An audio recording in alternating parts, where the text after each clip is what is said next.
I was recently on a panel, and in that discussion was a conversation about getting in the self-storage business and beginning with the end in mind. And from another panelist, I got a real interesting twist on that concept and how it relates to self-storage. Let's talk about that today.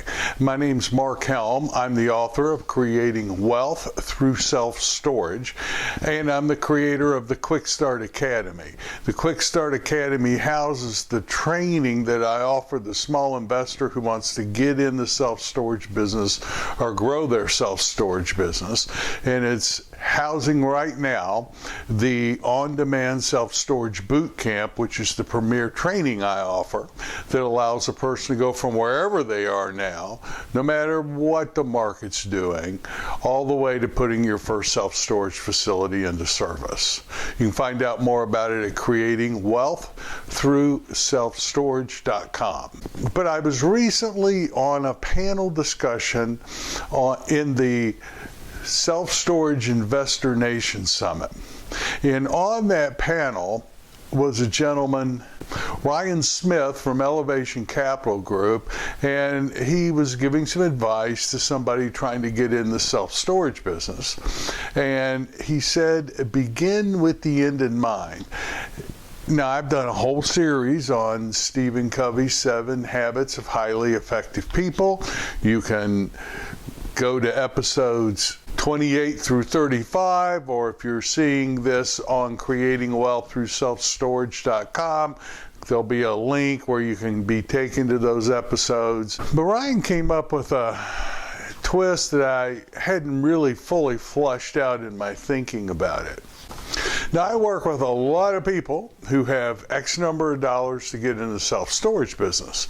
Now, this usually defines what they're after, the deal size they go for, and the type of transactions they're going to do. And I don't usually question that. I usually work with them and help them within the parameters that they've given me. Yes, we can adjust deal size a little bit based on financing, and I have mentioned the possibility of working, bringing partners in that could help you run and or provide capital for you. Now, Ryan's suggestion was different. Now, upon reflection, I realized I actually had followed Ryan's deal. Ryan said, forget about how much money you have. Don't worry about that. He said, think about what do you want to own. A year from now, or when you do your first deal, what type of product do you want? If you've got the money, great. If you don't, bring partners or raise the money to do it. He said in his world, he always starts with what he wants to own, and then we'll create whatever business strategy or business plan to get there that's needed. His approach was forget how much money you have, focus on what you want, and if you don't have enough, get it, raise it. Now, both approaches are valid. I'm not going to tell someone who doesn't want to be in a fundraising business that they shouldn't, even though they want something different, they should only work within their parameters. I'm not going to tell them they should do something different if that's what they want to do. But I will raise the possibility that you're not limited just by the amount of money that you have. In fact, if I think about it, that's what I did. Now, the reality was I didn't have much money to invest, so I had to raise the money. But I focused on what I wanted to own, how big a portfolio I wanted to have. Then I designed my entire business strategy around the size of the portfolio that I was creating.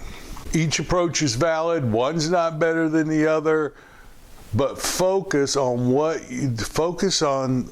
is the end game that you're playing, and then move backwards and create strategies and develop skill sets to achieve them.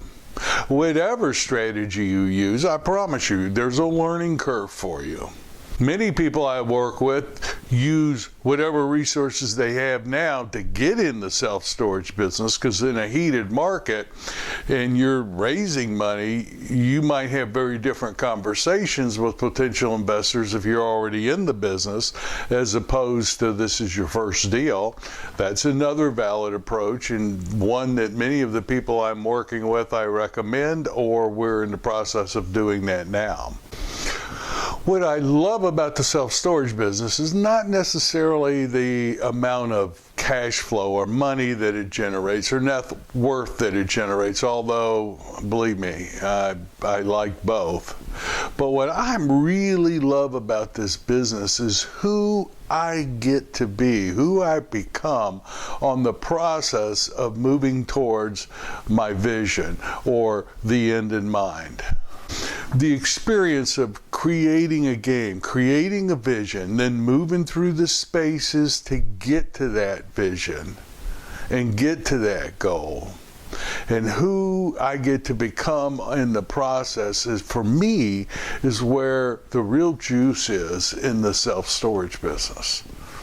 And it's the same for many of the people I work with. I'm not exactly sure how it works, but I know from my experience that if I keep my attention, keep my focus on the end game, my vision, and can emotionally charge that vision, so every day I have the experience of getting up and having the opportunity to work towards what I'm creating for myself and my family. I'm not sure how it happens, but the universe, a higher power, whatever you want to call it, aligns itself so people, places, and situations are put in front of me that will aid me in fulfilling on that vision. My job is to keep the vision alive and to be present enough to recognize when the people, places, and situations come in front of me that are there to support me. That's my main job right now, is to be present and see that and work within what's in front of me and take the next right step to do.